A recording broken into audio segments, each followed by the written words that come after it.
如果你要去新疆旅游，可能会听到当地的人说，在南疆总会有一些不可思议的事情。还是老规矩，喜欢玄学传统文化的，可以来我的主页粉丝群领取课程和笔记，参加免费的学习。故事呢，我们回到2015年的一个夏天，一个货车的长途司机接到了一个任务，去一趟新疆，但是因为他的经验不足啊，路程又十分的遥远。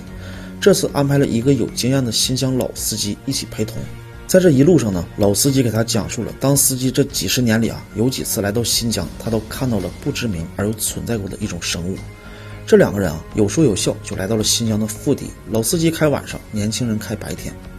但是新疆这个地方呢，有的时候真是方圆几百公里，或者是连续2、3天呢，都是看不到一辆车的。这个年轻人就想和这个老师傅换个班，自己开夜班，也能让老师傅能休息一下。不过老师傅听完他的要求之后，脸上却流露出了一丝担忧，并且说道：这南疆地域啊，可不比别处，在晚上很有可能会有很多意想不到的事情。如果你真的想要开夜车，就要打起12分的精神，也可以锻炼一下。千万不要掉以轻心，如果真的遇到了一些反常的事情，记得一定要把我喊醒，不要轻易的自作主张，不然呢，我们可能把性命都会留在这里。年轻人听了老师傅的话，就是每天晚上都加倍谨慎地开着车，但是真的就在第4天的时候发生了怪事。当车开到凌晨的时候啊，突然就起了雾，然后再往前开，就看到了前面有一辆汽车。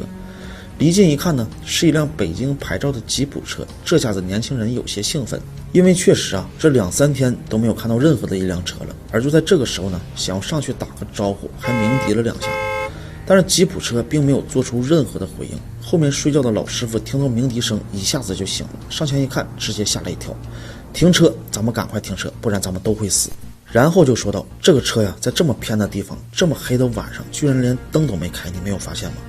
你打开雾灯试试看，这个车的尾部有没有什么东西。然后年轻人往前一看呢，真的直接就惊住了，说原本在挂备胎的地方，居然趴着一个像是一个大狗一样的生物。在这同时呢，这个生物还回头看了一眼货车，当时给这个年轻人呢吓得是马上就踩了刹车。后来货车晚上一直在路边停着，等到天亮了，2个人才继续出发。然后年轻人就问这个老师傅啊，那是个什么怪物呢？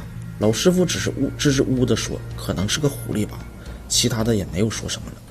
但是我们看这个故事，老师傅他肯定是有所隐瞒的，因为他一开始就说了，南疆这里的晚上经常会有奇异的事情发生，而且他还说，如果稍有闪失，我们甚至会丢掉性命。这个老师傅他一定是知道一些什么，但是他没有和这个年轻人说。在这里呢，你认为是什么呢？新疆的故事还远不止于此，我们下期再见。